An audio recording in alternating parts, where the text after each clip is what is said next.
Olá, bom dia! Vamos começar os trabalhos desse dia tão importante, 8 de março, Dia Internacional da Mulher.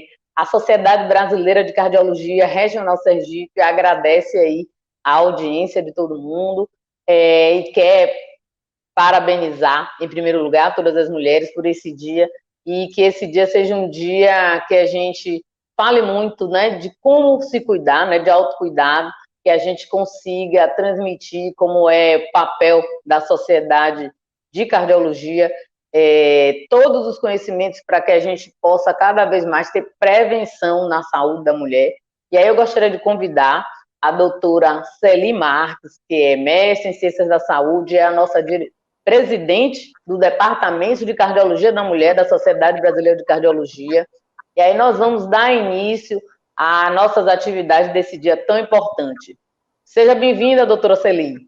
Bom dia, Úrsula. Bom dia a todos que estão nos ouvindo e apreciando essa bela manhã de provavelmente grandes, valiosas exposições, não é, Úrsula?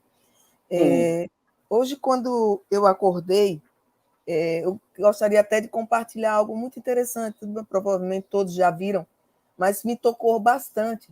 Foi quando eu entrei no Google, vi eles expuseram algo muito interessante que eu vou trazer aqui à plateia para que possa, comigo, admirar essa obra tão expansiva que eles fizeram em homenagem ao Dia Internacional da Mulher.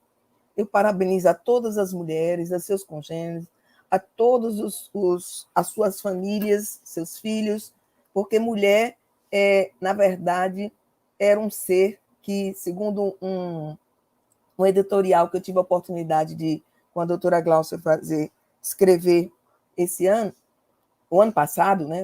Então, o tempo está passando tão rápido que a gente fica sem saber se está 2021, 2022, mas no ano passado, que eu era a presidente do Departamento de Cardiologia da Mulher, foi bem interessante, porque a gente questionava se a mulher era um sexo frágil ou a mulher era singular. Então, nesse editorial, a gente nós conseguimos expor os fatores de risco, os fatores determinantes, agravantes da mulher, e chamando a atenção da saúde pública, atenção dos nossos dirigentes, atenção dos nossos colegas, que a mulher, na verdade, ela está morrendo muito por doença cardiovascular. Então, não é mais o câncer de mama, os cânceres de um modo geral, que estão ceifando a vida das mulheres. São as doenças cardiovasculares, encabeçada pelo infarto, pelo AVC, e para se ter uma ideia, o Global Burden dizia-se que recolhe, informa estatisticamente como estão os agravos, que é a carga global de doenças, nos mostra que cerca de 12% das mulheres elas têm morrido por doença isquêmica coronariana, quer dizer, doença infarto. Então, importante que elas ficam mais graves, né, do que os homens. Exatamente. Então, a gente tem que ver essas peculiaridades que levam a mulher a isso, né, esse quadro. Exatamente. Tanto que eles mostram também isso, os agravantes, a incapacidade, quanto incapacita a mulher. Né? Chega a ceifar vidas, ajustada à incapacidade, em torno de 4,78%. Isso é muito importante, porque se pensarmos que, se hoje pensarmos, ontem eu vi o cardiômetro vocês podem acessar, pessoal, bota cardiômetro no Google e ver quanto é que está de morte, é uma presuntiva de quanto que se espera de mortes no Brasil, cerca de 400 mil mortes. E ontem eu estava observando que no momento que eu estava observando, tinham 1.100 mortes por dia, 46 por hora, uma morte a cada 1,5 minuto, a cada 90 segundos. Se a gente levar a estatística que demonstra o Global Board de 12,03% de isquêmica e de 10,39% de AVC, e aí eu quero chamar a atenção que o AVC, na mulher, está matando mais do que o homem. É na proporção de 10 para 8%. Então, mulheres estão morrendo muito de AVC. E o que eu quero também chamar atenção, né, ou se nós queremos chamar atenção, é que não são as mulheres que a gente esperava, que as mulheres de mais idade, acima de 65, 60 anos de idade. São as mulheres cada vez mais jovens, né? cada vez mais jovens, na sua faixa de 50 anos, 49 anos. E isso, tornar incapacitada ou morrer nessa faixa etária, realmente é um problema de saúde. Temeridade, né? E aí nós vamos ter essa oportunidade aqui de estar falando, são vários convidados, não é, Úrsula? Nós convidamos a Sim, doutora sim. Carla Lantieri, que vai praticamente abrir os nossos trabalhos, a doutora Carla, o doutor Orlando era de São Paulo, o doutor Orlando vai apresentá-la, a Carla. Eu vou me apresentar para que, não, eu sei que não é necessário, mas antes eu vou apresentar a doutora Úrsula, por uma questão de formalidade. Ela é muito elegante, e ela deixou de mencionar que é professora do curso de medicina da Universidade Tiradentes, é doutora e mestre em ciências da saúde pela UFSC, pela Universidade Federal de Sergipe, é especialista em cardiologia pela Sociedade Brasileira de Cardiologia e Medicina Interna pela Sociedade Clínica Médica, e membro do Departamento de Imagem e Cardiologia da Sociedade Brasileira de Cardiologia. Então, ela, ressonância, métodos de imagem, a doutora Úrsula realmente é um expoente. E vocês me conhecem. Obrigada. Eu prefiro... Então, vocês é conhecido e também muito elegante, mas a gente sabe do seu valor, não só na cardiologia sergipana, como na cardiologia brasileira.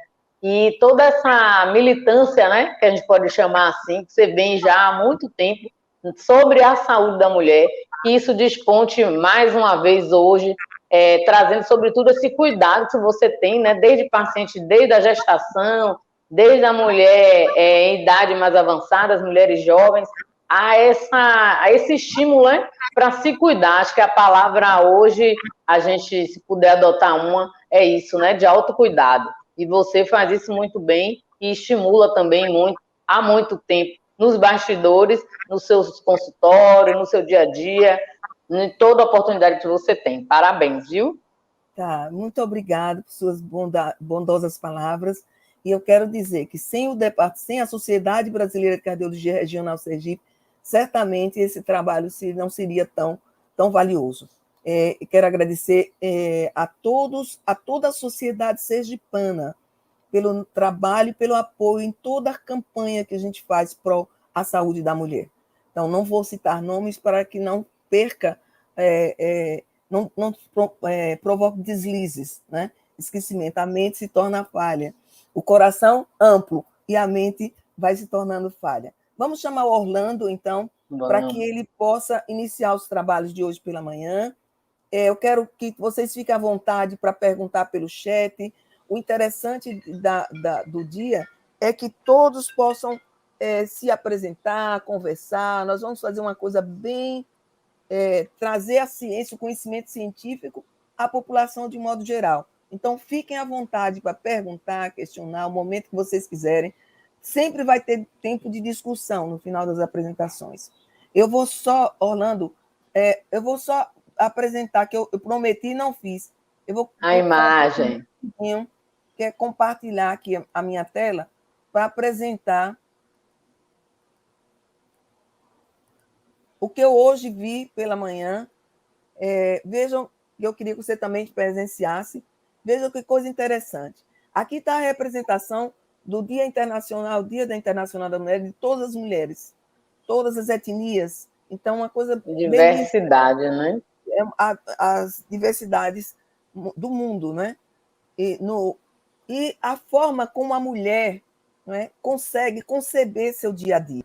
Então, observa uma mulher em casa, provavelmente uma profissional de área pela que se vê nos quadros, variada, com um filho adolescente, e a casa para arrumar, e ela trabalhando, a mulher médica, né, que está aqui no seu dia a dia, na labuta do médico, a mulher cuidando dos filhos e cuidando do jardim, então, em vários outros momentos, os segmentos de vida da mulher, várias profissões, né? cuidando da beleza, da costura, arte, né? E também como funcionários, né? Talvez às vezes até de fábricas, acordando muito cedo, mecânicas, cuidando de oficina mecânica, frentista, a mulher como fotógrafa, fazendo pesquisa pelo mundo. E aí, não esqueçam disso, e que eu falei rapidamente. A mulher, ela é sexo frágil, nós vamos responder juntos isso, ou é singular. E também quero que saiba que existe um sistema único de saúde que pode nos proporcionar o que é mais importante e que nós devemos lutar por isso, uma prevenção primária. Muito obrigada, e aí eu quero abraçar a todos, e Orlando, você tem a palavra, eu vou encerrar aqui minha apresentação. Bom dia, pessoal. Eu quero, antes de mais nada, agradecer a doutora Celi, a doutora Úrsula, e a Sociedade Sergipana de Cardiologia, sempre uma sociedade muito forte, muito expressiva nacionalmente, e particularmente em relação à cardiologia da mulher, é realmente um dos destaques nacionais. E, assim, eu fico muito feliz e honrado, num dia tão especial, estar aqui fazendo parte de uma mesa com as duas colegas que eu já mencionei, juntamente com a doutora Carla Lantieri, nome nacional também, para a gente falar sobre a cardiologia da mulher. E... Orlando, Oi. Você é foi presidente do Departamento de Cardiologia da Mulher, né? É bom contemplar isso, porque não é só presidente mulher, presidente homem também que luta para a saúde cardiovascular da mulher. No biênio 2012-2013, é mestre em saúde do adulto e do idoso da Universidade Federal de Pernambuco e atual coordenador da Câmara Técnica de Cardiologia do Conselho Regional de Medicina de Pernambuco. Então, meu amigo, muito obrigado por você estar aqui conosco. Obrigado, Celi, pela apresentação.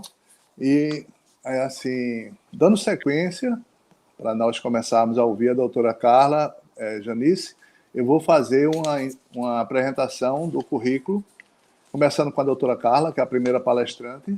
Ela é médica, doutora Carla Janice Baster Lantieri. Ela é médica assistente da disciplina de cardiologia da Faculdade de Medicina do ABC Médica, do Hospital do Coração, São Paulo. Ela é médica do Instituto de Cardiologia Preventiva de São Caetano do Sul, no mesmo estado, coordenadora geral do programa SBC Vai à Escola, membro fundadora do Comitê da Criança e do Adolescente da Sociedade Brasileira de Cardiologia e ex-presidente da Sociedade de Cardiologia do Estado de São Paulo, Regional ABCD, biênio 2018-2019. E sem mais delongas, vou apresentar também a nossa brilhante presidente, até recentemente, né, e agora fazendo parte da nova chapa do Departamento de Cardiologia da Mulher, a doutora Celi Marques Santos. Doutora Celi é mestre em Ciências da Saúde pela Universidade Federal de Sergipe, docência em Cardiologia da Universidade de Tiradentes, do mesmo estado, presidente do Departamento de Cardiologia da Mulher, biênio 2020 e 2021, cardiologista clínica do Hospital São Lucas, Rede Dó São Luís e da Maternidade Nossa Senhora de Lourdes. E a doutora Úrsula Maria Moreira Costa Burgos, que é a nossa presidente aqui da mesa, é a professora do curso de Medicina da Universidade de Tiradentes, doutora e mestre em Ciência da Saúde pela Universidade Federal de Sergipe, especialista em Cardiologia pela Sociedade Brasileira de Cardiologia e em Medicina Interna pela Sociedade Brasileira de Clínica Médica e membro do Departamento de Imagem e Cardiologia da Sociedade Brasileira de Cardiologia. Então, eu gostaria de convidar já a doutora Carla Lantieri para começar a sua exposição. Doutora Carla, por favor. Muito bom dia a todos. É uma grande honra estar com vocês no Dia Internacional da Mulher. Agradeço pelo convite, pelo Departamento de Cardiologia da Mulher da Sociedade Sergipana de Cardiologia. E aqui estarei, nesses próximos 5, 10 minutos, trazendo para vocês o que nós temos neste momento, através da Sociedade Brasileira de Cardiologia, para apresentar referente à saúde das nossas crianças e adolescentes de todo o nosso país. A Sociedade Brasileira de Cardiologia, entre outras missões, ela tem como a missão de levar e proporcionar a prevenção e a promoção da saúde cardiovascular na nossa população. Esse é o nosso grande objetivo enquanto Comitê da Criança e do Adolescente da Sociedade Brasileira de Cardiologia, que foi fundado ainda no ano de 2010. Enquanto membro fundadora do comitê, nós criamos um programa que hoje é chamado o Programa SBC Vai à Escola, com a intenção de levarmos à sociedade, especialmente a população infanto-juvenil, a importância da prevenção das doenças cardiovasculares. Neste momento em que nós estamos frente a um final de pandemia viral, enfrentando também uma guerra em que mais de 500 mil crianças, nesse momento, estão saindo do seu país para serem acolhidas em países vizinhos, nós temos que olhar com um olhar atento para todos os direitos nacionais e internacionais das nossas crianças e adolescentes. E, obviamente, que dentro dos direitos, nós temos que ressaltar a importância do direito à saúde, do cuidado e da prevenção das doenças. As doenças cardiovasculares são as doenças que mais matam no mundo. Nós perdemos mais de 18 milhões de vidas ano pelas doenças cardiovasculares. E no nosso país isso não é diferente, são quase 400 mil vidas que nós perdemos. A ciência cardiovascular nos ensinou, ao longo dessas últimas décadas, que, diferente do que se imaginava, que a doença cardiovascular era uma doença do adulto e do idoso, de fato, ela é uma doença que ainda pode ser iniciada já na primeira infância, com a formação de placas de ateroma, de gordura dentro das suas artérias, o que nós consideramos e falamos hoje como sendo a aterosclerose. E quando nós nos referimos às doenças das artérias, há que ser dito que alguns fatores, hoje conhecidos como fatores de risco, esses fatores, alguns podem ser modificados. Nós temos os fatores não modificáveis, como a idade, a etnia, o sexo e a carga genética. Entretanto, existem 7 fatores consagrados hoje como fatores de riscos modificáveis, entre eles a obesidade infantil, o sedentarismo, o estresse, tabagismo e outras drogas, colesterol elevado, diabetes e hipertensão arterial.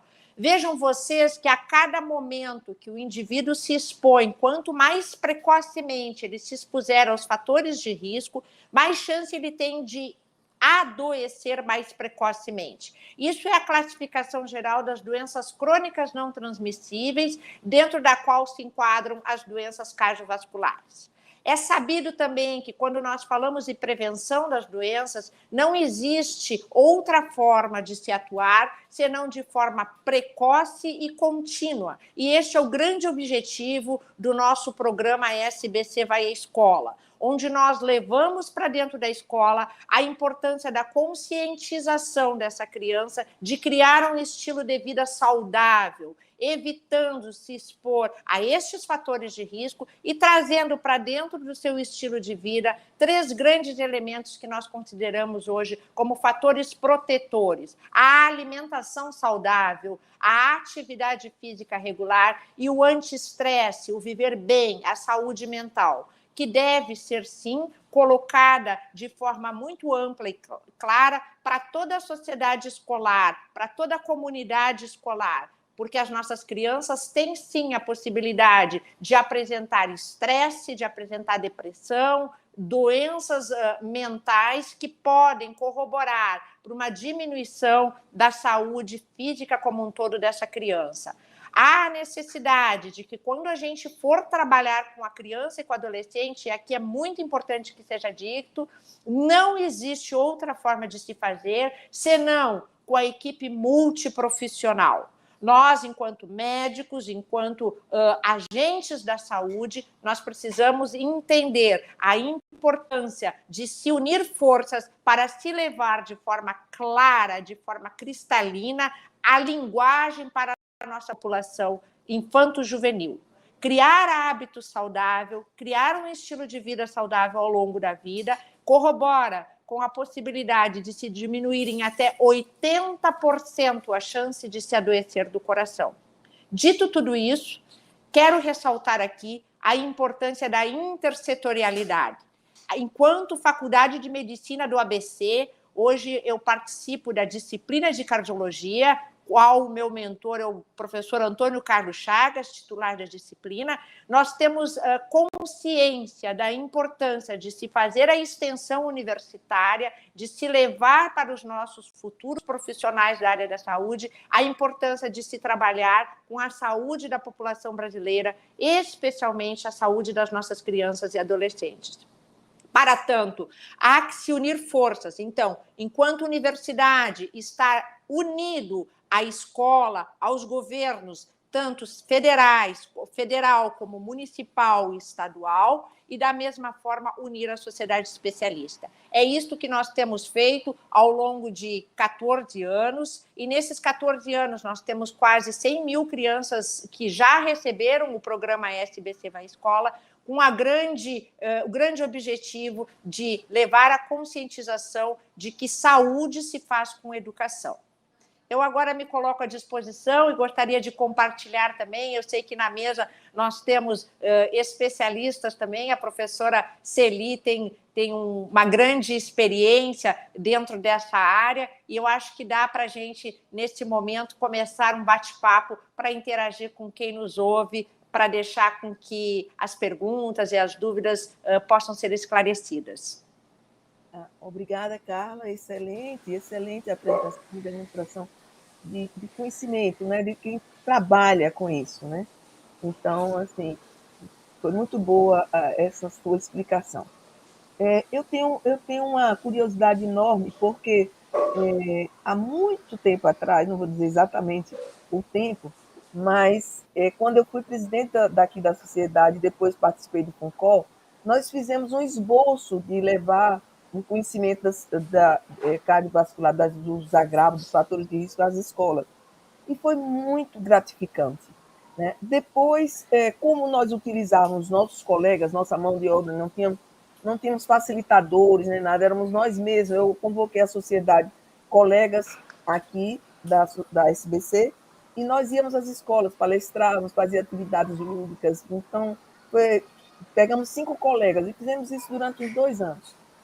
Foi ultra gratificante, a ponto de os pais chegarem às escolas e mostrar a felicidade, o quanto mudou dos hábitos deles, inclusive, dos hábitos alimentares, dos hábitos de atividades. Então, foi assim. Agora, como é que faz isso, por exemplo, nós aqui do Nordeste? Como é que a gente faz? Está me ouvindo? Está me ouvindo, Carla? Sim. Aqui Sim, está cortando um pouquinho, mas eu estou conseguindo ouvir. Se quiséssemos, dentro do Nordeste, aplicar essa... nós já temos em algumas... Sim, sim. Pois não. Pode dizer. Como faríamos? Bom, nós, dentro da Sociedade Brasileira de Cardiologia, nós temos, neste momento, levado para outros estados. Bom, muito boa a abrangência e muito interessante, Celi. Você está tentando ver se transporta para o Nordeste essa experiência exitosa lá de São Paulo. Eu acho que é essa a sua pergunta, não é isso, Celi? Exatamente. Orlando, isso é tão importante, essa mudança de comportamento das crianças, essa percepção, que, por exemplo, na época do tabagismo também, a gente levava a campanha para as escolas e muitos pais deixaram até o hábito de fumar por questões de influência dos filhos, ajuda dos filhos. Então, eu queria saber, Carla, como que a gente poderia aqui no Nordeste ampliar isso, voltar a fazer de uma maneira sistemática. E como o tabagismo, por exemplo, a abordagem do tabagismo na infância e na adolescência. Sim, o tabagismo é uma doença já sabida da infância. E isso é fundamental que seja disso. A OMS, a Organização Mundial da Saúde, reconhece o tabagismo como sendo uma doença da infância. Nós precisamos, em primeiro lugar, fazer uma busca ativa. Nós precisamos de conhecer a história dessa criança dentro do contexto familiar. Hoje é sabido que um pai fumante, uma mãe fumante, faz uma maior possibilidade desse indivíduo vir a ser tabagista ao longo da sua vida. Da mesma forma, quando a criança passa da fase da infância para a adolescência, existe conhecidamente uma identidade grupal. O jovem ele passa a se agrupar mais, ele passa a buscar um grupo. Se esse grupo de jovens é um grupo em que o tabagismo se torna algo comum, existe também a possibilidade da criança e do adolescente se tornarem tabagistas muito precocemente. Outra coisa importante em relação ao tabagismo, há que se salientar que, além do fato dele ser um fator de risco consagrado para as doenças cardiovasculares, ele muitas vezes ele é a porta de entrada para a iniciação das outras drogas, entre elas a maconha, a cocaína, o crack e outras doenças. Nós temos hoje, dentro da Sociedade Brasileira de Cardiologia, um grupo de profissionais experts nessa área. Eu gostaria de falar aqui o nome da professora Jaqueline Schultz, que tem trabalhado muito fortemente em relação a isso. Nós conseguimos trazer as leis antitabaco para dentro das escolas, que também é muito importante que isso aconteça, mas precisamos de alertar as crianças, os adolescentes e os pais que também os cigarros eletrônicos trazem malefícios à saúde. Não existe nenhuma possibilidade de se linkar o cigarro eletrônico como uma alternativa saudável. Não é saudável, faz mal, faz lesão pulmonar, faz processo inflamatório. Então, esta é, de fato, uma grande batalha que nós, enquanto cardiologistas, precisamos de ter para levar a conscientização da população brasileira que cessar o tabaco, cessar o cigarro é fundamental e evitar que as nossas crianças se exponham ao cigarro e às outras drogas ainda na primeira infância. Ô, Carla. Oi. Pois não. Carla, diante dessa pandemia, como você mesmo já mencionou, e a gente sabe que os conhecimentos ainda estão caminhando, né? Ainda muita limitação ainda na compreensão total desse vírus. Eu perguntaria a você a sua avaliação, o fato de a gente ter uma repercussão cardíaca da Covid-19. A gente poderia imaginar que brevemente a gente deve considerar fortemente mais um fator de risco para a doença cardiovascular em crianças que tiveram Covid, independente da gravidade dela? Bom, de fato, a própria pandemia em si, o processo socioeconômico que a pandemia causou nas nossas crianças e adolescentes já é algo alarmante. Nós tivemos mudanças de hábitos de vida das crianças e dos adolescentes que levaram essa população a apresentar um maior índice de massa corpórea, alguns chegando, inclusive, a atingir a obesidade. O sedentarismo também apresentou-se de forma mais ampla e houve uma desmotivação do ponto de vista coletivo para os esportes coletivos. Então, nós tivemos aí alguns fatores adicionados, que é o estresse, a inatividade física e a alimentação inadequada, muitas vezes. Precisamos de lembrar que muitas das nossas crianças, elas, de fato, elas necessitam do alimento oferecido pelas escolas. Algumas das nossas crianças têm as 3 refeições oferecidas pelas escolas e ficaram impossibilitadas de receber essa alimentação durante o período pandêmico. Associado a isso, o fator de apresentar a doença de Covid, a Covid por si é uma doença sistêmica inflamatória. Então, nós podemos afirmar que existe mais de um fator agravante. E, obviamente, que se essas crianças e adolescentes apresentarem as comorbidades, como obesidade, hipertensão arterial, diabetes e sedentarismo, elas vão estar, sim, na possibilidade de virem a estar mais doentes, e nós temos que ter um olhar muito atento para essas nossas crianças e adolescentes. Ok. Obrigado, doutora. Celi, você... Eu gostaria de...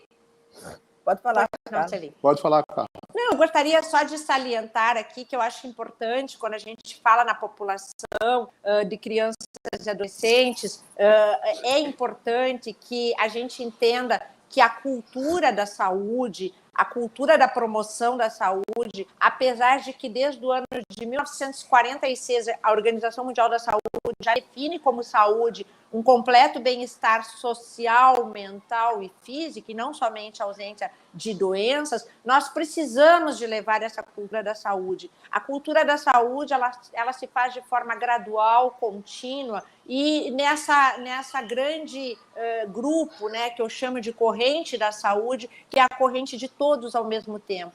Então, trabalhar com a criança e com o adolescente, a alimentação saudável, e a gente tem grandes ferramentas para isso. Hoje nós temos a ferramenta que é o Guia Alimentar para a população brasileira, que preconiza a importância de se levar a criança a ingesta de alimentos in natura e minimamente processados e evitar os ultraprocessados. Isso é de fato uma grande ferramenta para a saúde do coração e para a saúde do indivíduo como um todo.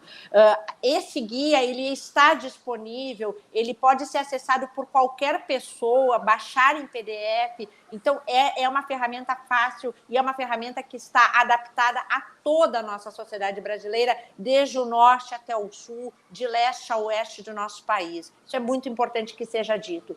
Outra coisa muito importante é que, como fator protetor, a atividade física ela deve ser trazida para a criança e para o adolescente muito precocemente. Primeiro, como o exemplo da família e da escola. E segundo, como um incentivo de toda a comunidade que trabalha com essa população. E lembrar aqui que a atividade física não é obrigatoriamente o indivíduo estar dentro de uma academia ou estar praticando um esporte específico. Atividade física é tudo aquilo que gera movimento no corpo físico. Subir e descer escada, varrer a casa, dar a volta no quarteirão da casa, jogar bola, fazer rodas e círculos de dança. Tudo isso é atividade física e ela deve ser prazerosa. De acordo com a sociedade, com a Organização Mundial da Saúde, nós precisamos preconizar que para o indivíduo sair do estado sedentário, ele deve, até crianças e adolescentes até 18 anos, fazer no mínimo 300 minutos de atividade física por semana.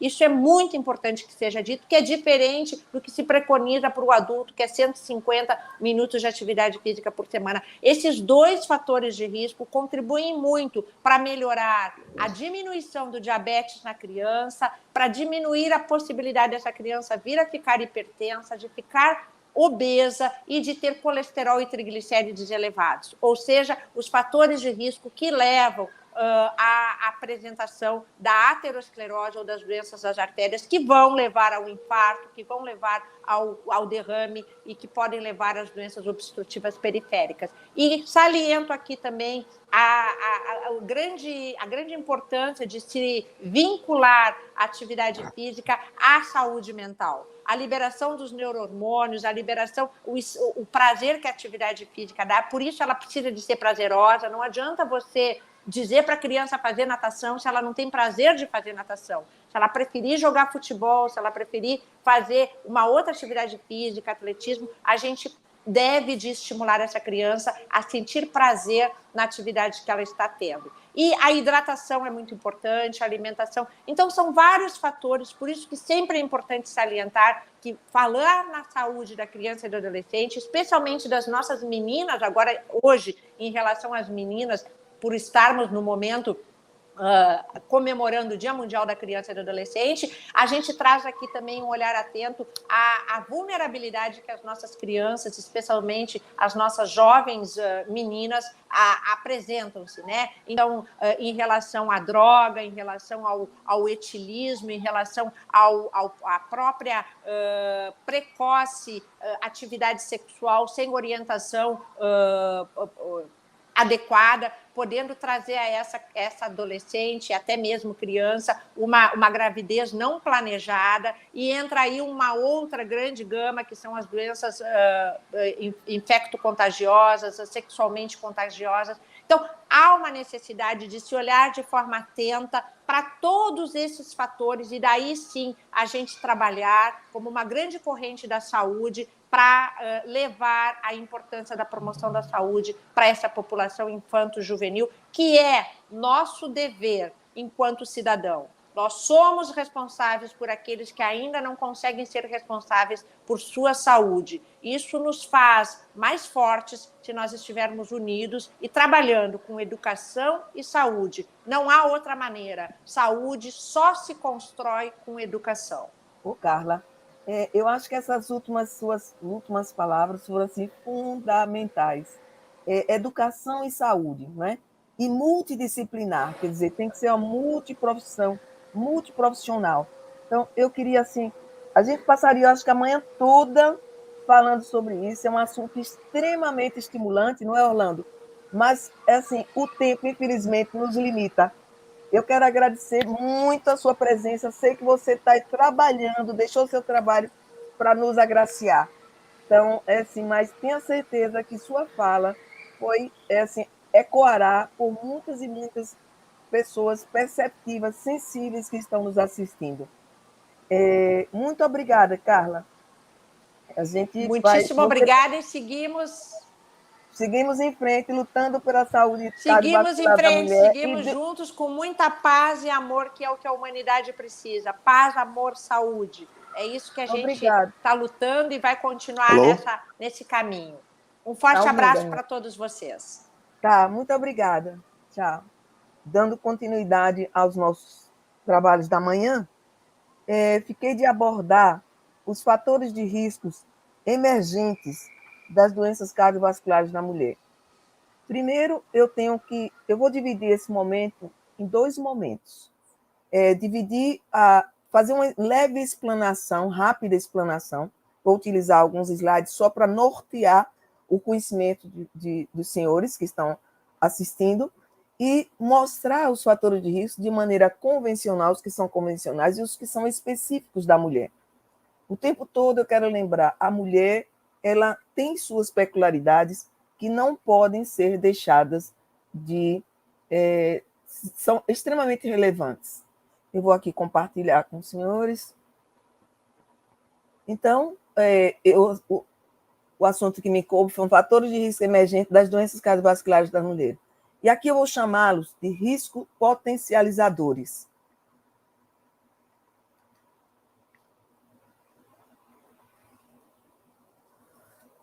É fato, e aqui está bem descrito, que cerca de 1,5 milhões de mortes ocorrem em indivíduos com menos de 50 anos. Isso, homens e mulheres. Mas, principalmente, o que chama a atenção são as mulheres que estão morrendo com menos de 50 anos. Quer seja por doença isquêmica do coração, quer seja por AVC. E essa morte ela vai em isquêmica de 6,52 mortes para 7,77 mortes. E observe que, em relação ao Brasil, não é muito diferente da China, aqui em verde, e dos Estados Unidos, aqui em azul. O Brasil, aqui em azul claro. Quando chega mais ou menos em torno de 2015 a 2019, a partir de 2015, então ocorreu não mais uma queda como vinha ocorrendo, e sim como se fosse uma paralisação, uma estagnação. Quer seja por AVC, quer seja por doença isquêmica, quer seja por AVC. Aqui a mesma coisa, uma estagnação nesse período. É o período que nós estamos vivendo. O que é que está acontecendo? Em termos de proporção de morte por doenças cardiovasculares, as causas mais frequentes, doença isquêmica, AVC e hemorragia intracerebral, AVC hemorrágico, na proporção de 49% de doença isquêmica, que é a prevalente, o AVC isquêmico em 17% e hemorragia intracraniana em 15%. Por isso que eu falei na minha apresentação inicial, na abertura, o quanto é importante valorizar os fatores de riscos e a mulher não adoecer. O que está acontecendo também em relação aos fatores de risco? A doutora Carla nos falou que os fatores de risco modificáveis na infância e na adolescência são os prevalentes, é o que a gente pode modificar. E aí veja o que está acontecendo no ranking de 10 anos, de 1990 a 2019. O que tem acontecido nesse período? Que a massa corporal nas mulheres está aumentando. Né? Passou da 6ª posição para a 5ª posição. Os outros fatores, quer seja de hipertensão, dieta, colesterol elevado, poluição e todos os outros fatores estão estagnados, mas não para de aumentar, a população não para de aumentar seu peso. Isso é muito preocupante. Por quê? Dentre os fatores de risco tradicionais, e aqui vocês podem observar, vou botar aqui essa setinha, os fatores de risco tradicionais, a menopausa resulta em aumento do triglicéride, traz aumento do triglicéride, do LDL e do HDL. Mulheres atingem menos controle, elas controlam menos. Por quê? Exatamente não se sabe. Será porque não se cuida ou tem outros afazeres e vai se deixando levar, não leva tanto consideração ou não tem o conhecimento do seu agravo, é o que imaginamos? 80% acima de 75 anos das mulheres têm hipertensão arterial. Hipertensão arterial é causa base para desenvolver um AVC. Em torno de 30% tem controle adequado. O diabetes na mulher confere 45% de maior risco de doença isquêmica. O tabagismo, 25% maior risco. A obesidade chega nas mulheres a ser 64% de maior risco em mulheres, contra 46% de risco nos homens. Se ela se torna inativa, então 25% das mulheres estão inativas do ponto de vista da atividade física. E a história familiar também leva a mulher a maior risco. Então, se a mulher tem esses fatores de risco, alguns modificáveis ou não, esses são os considerados clássicos. Mas os emergentes, que são o quê? Os agentes potencializadores. Que aí quem tem lúpus, artrite reumatoide, que durante a gestação desenvolve diabetes gestacional. Ah, não, foi só na gestação. Negativo. É importantíssimo, aumenta o risco de se tornar diabética e 59% de maior risco de ter um infarto. Na idade, inclusive na idade mais jovem. A hipertensão na gravidez, durante a gravidez, quer seja gestacional ou a pré-eclâmpsia, ela leva a 3 vezes maior risco de doença isquêmica do coração. Então, meus ouvintes, é necessário que a gente tenha esse conhecimento. Porque, tendo esse conhecimento, se promove, se busca orientação. Então, estamos aqui para trazer esse conhecimento. E tem mais. Se os fatores de riscos, eles podem ser quantificados e colocados em escala de risco, que a gente chama de estratificação de risco. Então, quando uma pessoa, uma mulher ou qualquer indivíduo chega e vai fazer sua prevenção primária e vai ao médico para fazer o que se chama, às vezes, de check-up, alguns chamam de check-up, ele quer saber qual o risco de desenvolver uma doença coronariana ou um AVC ou qualquer outra doença, às vezes de origem até familiar. Então, eles querendo saber, a gente tem classicamente os scores de risco para seguir. Então, se pontua tanto desde a mulher jovem à mulher mais idosa. E, principalmente, hoje em dia, levando em consideração os eventos adversos da gravidez. E aqui está uma demonstração clara do atualizada de 2021, uma das maiores revistas de cardiologia do mundo, que os distúrbios hipertensivos, diabetes, parto prematuro, idade gestacional, descolamento de placenta, abortamento espontâneo ou natimorto, todos eles têm evidência suficiente, força científica, para mostrar que a mulher pode vir a desenvolver um AVC hemorrágico, insuficiência cardíaca, doença aterosclerótica. E entre as doenças ateroscleróticas está angina, infarto, o próprio AVC. Falando, então, de prevenção primária, que é o que eu quero chamar a atenção para que busquem a prevenção primária. É buscar se preocupar em informar o seu médico dos seus riscos potencializadores. Esses que eu chamei a atenção, somando à síndrome metabólica, problema renal que tenha, qualquer doença inflamatória, até psoríase, artrite, a própria raça, né? Os asiáticos e os negros, eles têm maior possibilidade de mais agravos quanto à hipertensão arterial e outras doenças cardiovasculares. Então, é importante que se enfatize, que se comunique, que se informe e saiba, tenha conhecimento na época, durante a gestação.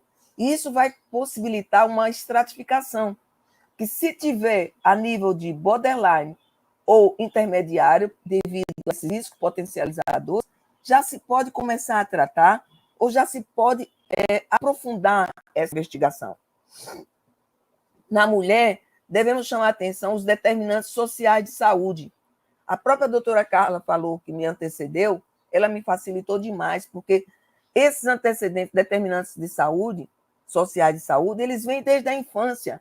Então, é a cultura, é a educação, a atividade física, a estabilidade econômica, a orientação sexual, o suporte social, o suporte médico, o estresse mental que pode vir a ser submetido à mulher, o emocional. Comparando aqui, observe, são fatores que podem conduzir à doença cardiovascular. Então, o que é que precisa? É ter uma interação médico-paciente, é ter conhecimento e saber que desde a problemas de câncer de mama, o próprio tratamento pode vir a trazer agravos cardiovasculares, que uma menstruação precoce pode vir, um ovário policístico pode também trazer a mulher a mais agravos, e todos os outros fatores que já falei, assim como uma menopausa precoce também pode levar a risco cardiovascular emergente. Sendo assim, advirto e chamo a atenção até dos colegas, recomendo aos colegas formar um time de interação, um contínuo de informação, que a mulher, quando tenha problemas, eventos adversos durante a gravidez, que elas sejam consideradas mulheres que precisam ter o acompanhamento desde então. Os americanos, eles consideram o chamado care handoff, que é cuidado ali, na mão, próximo, né? Quantas oportunidades únicas de prevenção na mulher. Medir sua pressão arterial, fazer o índice de massa corporal, estilo de vida, glicemia e avaliar os outros fatores de risco. Todos nós, profissionais de saúde, podemos fazer isso, né? Desde a 6ª semana, aqui é um esquemazinho sugerido, com 6 semanas, tá aqui entre o obstetra, ginecologista, depois passar para a atenção primária, o cuidador primário, após 1 ano, 12 semanas, 3 meses, e até 1 ano de seguimento dessas mulheres, e se estiver alterado um desses principais fatores, ela ser conduzida no seu contínuo de acompanhamento. Outro fator importantíssimo é a abordagem multidisciplinar, né? E aqui é um esquemazinho que a gente vai ouvir hoje durante as nossas lives, mostrando que, para combater a doença cardiovascular, é necessário manter um peso saudável, conhecer seu grau de risco, parar de fumar, viver em equilíbrio com a natureza, inclusive preservá-la, evitar gorduras trans, açúcares em grande quantidade. Nós vamos ver a nutricionista Andrea falando muito bem disso à tarde. Tomar líquido, administrar o estresse, a doutora, a psicóloga Suzana Faralá também, buscar a paz espiritual, adicionar exercício à rotina, tornando-se ativa, principalmente ativo. Ninguém paga para ser ativo. É necessário ter força de vontade e conhecimento para saber o quanto é importante investir na saúde. E não esqueçam, a mulher é singular. E nós temos um sistema único de saúde disponível que tem atenção primária, secundária e terciária, que pode muito bem, com ações preventivas, que pode, através da atenção primária de saúde, estratégia da saúde, abrangente, que chega a atingir, cobrir 76% da população brasileira, pode mudar essa história de vida e morte das nossas mulheres. Celi, parabéns pela exposição, excelente. Acho que deu uma abrangência bem do problema em si, da importância dos fatores de risco da mulher. Eu queria somente fazer assim algumas pontuações dentro do que você falou mesmo, mas só para dar mais ênfase. Por exemplo, como você falou, entre os fatores de risco tradicionais, o diabetes, eu queria ressaltar também que a mulher, mesmo quando ela está pré-diabética, ela tem o seu fator de risco cardiovascular aumentado, já comprovadamente por vários estudos. Quer dizer, diabetes é bem maior o risco, mas o pré-diabético já tem risco cardiovascular aumentado. Chamar a atenção também de que a mulher do mundo moderno, como você muito bem colocou, elas têm várias preocupações, a competição de vida, a parte profissional, uso de pílula por muito tempo, o atraso da vida, digamos assim, reprodutiva. E essas mulheres, por tudo isso, muitas vezes, elas chegam na gravidez, fora aqueles fatores de risco que a gente sabe que é a gravidez, que quando presentes aumenta o risco no futuro, mas essas mulheres, às vezes, entram na gravidez já com esses fatores de risco presentes, e isso aí torna uma gravidez com mais risco do que era esperado. Então, a mulher moderna, ela está bombardeada por todos esses fatores, e por conta disso, ela passa a ter também, durante o período reprodutivo, um risco de agravos do sistema cardiovascular. Então, em outras palavras, esses fatores de risco que você colocou são pedras fundamentais para que a mulher combata esses fatores e tente evitar que ela venha a ter complicações no seu coração. Celi, me diga uma coisa, em relação à gravidez, por exemplo, qual seria, digamos assim, para a gente dar mais ênfase, eu sei que tem um público também que fora da área médica que está nos assistindo, para a gente entender que durante a gestação, quais eram os fatores assim que realmente aumentam o risco da mulher vir ter problema cardiovascular no futuro, e só também ressaltando que não é um futuro distante. Essas mulheres, quando elas cursam com isso, já 6 meses depois do parto, elas já deveriam ter uma avaliação pelo cardiologista, desde que elas tenham evoluído com essas manifestações. Você quer dar algum destaque sobre isso? Então, você vê, a mulher que desenvolve, principalmente os mais conhecidos, hipertensão arterial, né, que pode ser crônica, uma hipertensão que já entrou cronicamente, já vai trazer agravo. Mas mesmo que não seja, apareça durante a gravidez, não deve se contentar em porque só apareceu durante a gravidez. Digamos assim, é uma janela de oportunidade. Então, tem que ser informada e tem que ser cuidada, tratada, porque pode mudar a sua história de vida. Ela provavelmente, vai, se não fizer uma prevenção, se não tomar regular peso, atividade física, controle alimentar, acompanhamento, essa mulher, precocemente, ela vai desenvolver hipertensão arterial. E aí ela fica desabilitada, né, para levar uma vida, conduzir-se saudavelmente na vida. Outra é o diabetes gestacional. Mas foi só na gravidez, mas eu comia muito. Não, isso é mito. Né? Diabetes gestacional é risco cardiovascular grave na mulher. Então, tem que ser levado em consideração.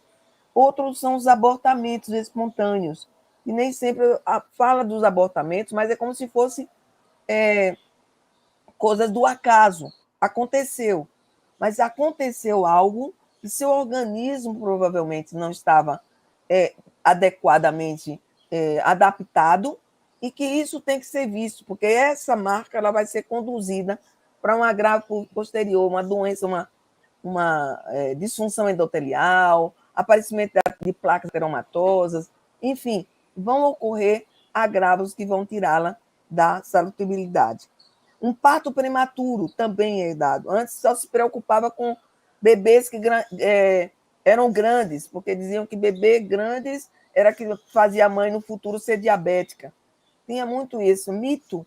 Então, o bebê pequeno também de baixo peso também é fator de risco durante a gravidez, de doenças cardiovasculares. O deslocamento de placenta, já falei o abortamento. Outro dado também importante que eu trabalho na maternidade, Nossa Senhora de Lourdes, e poucas pessoas que chegam, e geralmente chegam, ou pessoas, nós temos muitas pessoas acima de 30 anos, mas também temos jovenzinhas, 16 anos e até menos. A semana passada atendi uma menina com pré-eclâmpsia mesmo, que tinha 13 anos de idade. Então, assim, não é incomum isso acontecer, e elas saem sem saber se conduzir, sem uma condução, muitas vezes sem ser dar continuidade num serviço especializado para poder ser bem conduzida. Ora, o que vai acontecer com uma menina que tem agravo aos 13 anos de idade? Ela certamente, aos 40, vai estar doente, vai estar hipertensa, como a gente vê chegando aos 32, a gente também vê isso, chegando na maternidade, crise grave de pré-eclâmpsia, e que foi a primeira crise, o primeiro aparecimento foi quando tinha uma idade de 16, 18 anos de idade. Então, esse é um alerta que eu quero fazer para a população, porque nós médicos sabemos, né? Precisa uma organização dirigida para que dê cobertura a essas pessoas. Como eu mesmo falei, 70% da população é atendida pelo SUS. Então, através do Sistema Único de Saúde, se ele se torna organizado, e o Ministério vem observando isso, mas ações separadas. Eu acredito que muito em breve a gente tem cutucado tanto. Aí tem trazendo o Rebeca, né? Fazendo o departamento de cardiologia, a professora Valquíria, ela é do departamento, é pioneira, uma das pioneiras do departamento de cardiologia. Ela vem às duras penas, porque a gente até então não conseguiu patrocínio, mas vem querendo fazer um levantamento específico do brasileiro, como é a nossa situação no Brasil, como tem o ROPAC, como tem o ROPAC na Europa e tem nos outros lugares, tem seus marcadores, suas estatísticas próprias para saber como se conduzir. Nós não temos. Aqui em Aracaju, eu estou tentando e estou recebendo assim, uma ajuda extrema. Nós conseguimos agora fazer um curso de educação continuada, o DCM, com a SBC, junto com a Universidade Tiradentes e a Maternidade Lourdes. Nós estamos fazendo para médicos, enfermeiros, obstetras, cardiologistas, curso de educação continuada de doenças cardiovasculares, cardiopatia e gravidez. Veja que espetáculo. Isso é o quê? É a base fundamental em educação. Para que todo mundo, para que possamos unir forças, para que a gente consiga galgar o passo maior, que eu já firmei contato com a maternidade, que nós não temos uma UTI materna, mas tem a Santa Isabel, que a gente já firmou, a própria coordenadora da unidade já faz também o curso de cardiopatia e gravidez, está fazendo. Então, isso é assim, isso é que é fazer. Então, precisa que a sociedade, que está nos ouvindo, atente para esses agravos. Nós não podemos deixar 12%, 10% ou 1% que seja das mulheres que morram porque não têm conhecimento das doenças cardiovasculares, dos seus agravos e dos seus fatores de risco. Então, prevenção primária não se faz sem educação, sem conhecimento. E é isso que nós estamos aqui. Perfeitamente, Célia. Como estamos avançando no tempo, eu queria somente fazer uma última colocação para você dar um desfecho sobre a outra fase da mulher. Então, a menopausa, sabemos que é um fator de risco cardiovascular, e assim, de forma mais, digamos, direcionada, que orientação você daria para as mulheres que estão na menopausa ou estão entrando na menopausa? Que orientação geral você daria para elas para ter esse cuidado em relação à doença cardiovascular? Nós somos compostos de divisores de água. Eu sempre digo isso, são etapas definidas, né? Tem a juventude, a idade jovem, a mulher madura e a mulher na menopausa. Então, nós somos 3 mulheres dentro de uma mulher só, né? Então, mulher que está muito estressado, muito submetida a agravos, muito submetida à violência, isso tudo prejudica o emocional, o fator mental, social, físico prejudica, vai tudo impactar na menopausa. A menopausa é um evento, sem dúvida, quando cai os estrógenos, nós caímos na nossa proteção. Então, existe a reposição hormonal, que é muito controverso, porque existe uma janela de oportunidade pequena. Essa janela não é de conhecimento geral, né?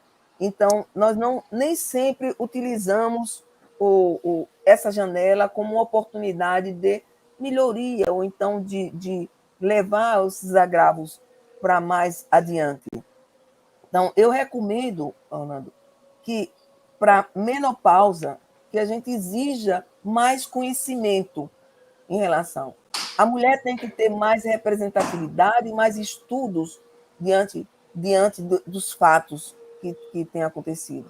E nós, principalmente, que temos essas divisões, nós precisamos ser mais estudadas para que se possa realmente dizer, olha, tanto de tempo X a tempo Y, isso é bom, de tempo Y não adianta mais. Ou então, o que é doença, o que são alterações vasomotoras, o que são alterações que vão impactar no coração, né? O hormônio, quando toma, muitas vezes gera trombose, gera infarto. Então, tem que ter mais conhecimento. Isso de um modo geral. População médica, população científica. Eu acho que aqui tem morta, muito importante. Não. Aqui é só um agradecimento. Então, eu espero ter respondido a sua pergunta.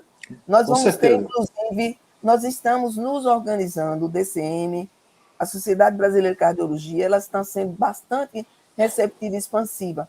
No dia 10 mesmo, vai ter um webinar onde a ginecologia, obstetrícia e cardiologia vão discutir esse assunto, que é esse assunto da mulher frente aos seus agravos durante a menopausa e durante toda a sua vida, na verdade.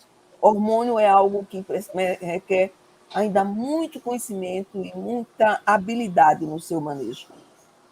Excelente, Celi. Você deu uma resposta realmente, foi direto ao ponto, ou seja, o desconhecimento é o grande inimigo da mulher na menopausa. Ela precisa estar informada, às vezes no consultório médico o tempo às vezes é curto e não há muito tempo de ser explicado para ela. Não é culpa de ninguém especificamente, mas ocorre muitas vezes que podia ser explicado e ser esmiuçado tudo isso que você colocou. Mas, em outras palavras, o desconhecimento deve ser combatido e procurar o médico, como sempre, para dar a melhor orientação possível. É uma pena que, com tanta exposição tão boa e com um assunto tão interessante de que a gente está falando, mas a gente vai ter que encerrar, porque nossos trabalhos vão dar sequência com outra mesa a respeito da atividade física e o coração da mulher. E eu quero moderador, né? O moderador será Jarbas Amorim, né? Jarbas Amorim vai ser o moderador. Então, eu vou encerrar o nosso trabalho dessa mesa, agradecer a você, Celi, agradecer à Sociedade Sergipana de Cardiologia a oportunidade e passar para o meu colega Jarbas Amorim para ele dar sequência aos trabalhos. E obrigado a todos e um bom dia para todos nesse dia especial. Orlando, antes eu quero lhe agradecer pela sua bondade em estar aqui conosco. Sabemos, olha, nós sabemos que cada um que está aqui está deixando de fazer suas atividades habituais para estar aqui lutando por uma causa única, que é a saúde cardiovascular da mulher.